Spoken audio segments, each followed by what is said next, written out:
लगेच साखर देतील, मीठ मागायला जा, काहीही मागायला जा लगेच देतील. खूप चांगल्या आहेत त्या. तुमच्या घरी राशन भरत नाही का? सारखं दुसऱ्यांच्या घरी मागायला जातात. तुम्ही थांबाल का 2 मिनिटं?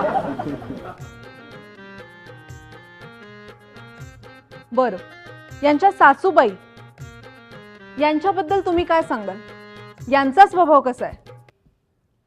कसं आहे ना, म्हातारा माणूस म्हणजे घरातला कचऱ्याचा डब्बा, त्यांना एक एक कोपऱ्यातच ठेवण्यासारखं आहे.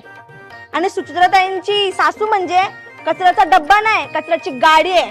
ही पण नालायक आहे, हिची मुलं माझी सासू पण नालायक झाले ना. आमची सासूचं तर काय सांगू, कपडे धुतलं तरी नुसतं कपडे धू करत राहील. अरे बाबा, हिची उरा लागते तर तू धू ना. रात्री झोपायला गेलो तर येईल, भांडी घास बाई, भांडी घास. हो, इथे तुमच्या सासूंबद्दल काय सांगताय? इथे कुंदाबाईंबद्दल बोलायचंय, सुचिताताईंच्या सासूंबद्दल. हो हो, तिच्याच बद्दल बोलते. एक नंबरची नालायक बाई आहे ती.